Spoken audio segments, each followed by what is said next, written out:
Assalamualaikum warahmatullahi wabarakatuh. Dengan saya Olivia Aisyah Karin Suwandi, NPM 23082601115, izin untuk menyampaikan materi remedial pada blok kardiologi. Baik, jadi di sini saya akan membahas tentang penyakit takiaritmia. Nah, takiaritmia ini adalah kondisi detak jantung yang terlalu cepat, dia lebih dari 100 BPM, yang berasal dari gangguan sistem kelistrikan jantung. Nah, jadi yang saya jelaskan ini diklasifikasikan berdasarkan lebar kompleks QRS dan regularitas interval R, jarak R ke R pada EKG. Untuk klasifikasi pertama berdasarkan QRS, nah yang pertama itu ada QRS sempit, dia di bawah 120 milisecond. Dia berasal dari atas AV node, yaitu supraventrikular. Sedangkan QRS lebar, dia lebih dari 120 milisecond, dia berasal dari bawah AV node, yaitu ventrikular, atau ada hambatan pada konduksi ventrikular. Baik, yang pertama kita jelaskan tentang QRS sempit. Terbagi dua, ada jarak R ke R regular dan jarak R ke R irregular. Yang pertama, jarak R ke R regular itu ada supraventricular tachycardia atau bisa kita sebut dengan SVT. Dia iramanya cepat dan regular, biasanya tanpa gelombang P yang terlihat jelas. Nah, untuk tata laksananya kita bisa manuver vagal, lalu kita bisa berikan adenosin IV bolus cepat. Nah, jika tidak direspon oleh tubuh, dapat digunakan dengan verapamil atau beta blocker. Lalu kita bisa kardioversi sinkronisasi jika dia tidak stabil. Lalu ada atrial flutter. Yang kedua itu ada atrial flutter, di mana gelombang P seperti gigi gergaji. Dia iramanya atriumnya cepat, sekitar 300 BPM. Lalu untuk tata laksananya bisa kita berikan dengan kontrol frekuensi, kita berikan beta blocker atau verapamil. Lalu kita bisa berikan antikoagulan jika lebih dari 48 jam atau ada risiko tromboemboli. Lalu kita bisa kardioversi jika tidak stabil juga. Lalu yang kedua yaitu jarak R ke R irregular, di mana ada namanya atrial fibrilasi atau AF. Nah, jadi di sini tidak ada gelombang P, iramanya sangat irregular, tidak sama, jarak R ke R itu tidak sama. Lalu kita bisa berikan kontrol frekuensi seperti beta blocker atau dilatiazem. Lalu kita kontrol ritme jantungnya, yaitu kita bisa berikan amiodaron. Lalu ada kardioversi juga. Lalu kita bisa berikan antikoagulan.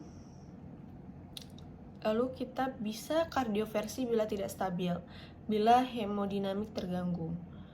Lalu yang klasifikasi kedua yaitu ada QRS lebar, di mana terbagi menjadi dua juga, ada jarak R ke R regular dan jarak R ke R irregular.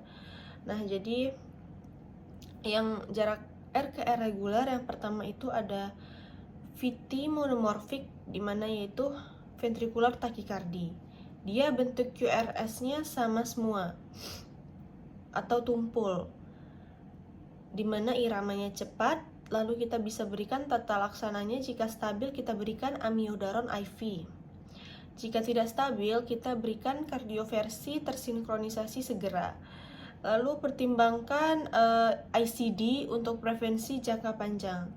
Lalu yang kedua ada jarak R ke R irregular. Yang pertama itu ada VT polymorphic. VT polymorphic itu dia bentuk QRS-nya bervariasi. Jadi dia tidak sama, tapi dia bentuknya tuh berbeda-beda. Dapat berhubungan dengan garis QT panjang. Lalu kita bisa berikan magnesium sulfat IV. Lalu kita bisa defibrilasi bila tidak responsif. Lalu kita koreksi apakah ada gangguan elektrolit atau tidak.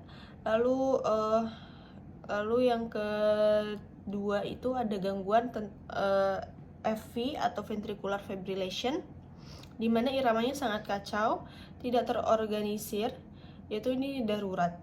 Nah, jadi kita tata laksananya, kita defibrilasi segera. Lalu kita lanjutkan CPR, lalu kita berikan epinefrin tiap 3-5 menit. Lalu kita dapat memberikan amiodaron setelah defibrilasi kedua gagal. Baik, ini gambaran dari pemeriksaan penunjang, yaitu gambaran EKG. Yang pertama itu ada sinus takikardi, di mana kita lihat di sini QRS-nya sempit, ya, dia lancip ya bentuknya. Lalu jarak R ke R-nya regular, terus gelombang P-nya itu terlihat dan gelombang T-nya juga terlihat.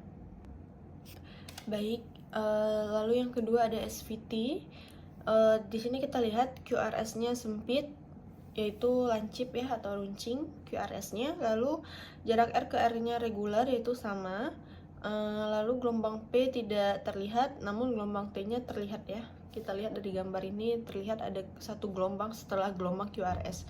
Lalu yang ketiga ada atrial flutter, di mana kita lihat QRS-nya sempit yaitu runcing ya. Lalu jarak R ke R-nya itu sama, regular.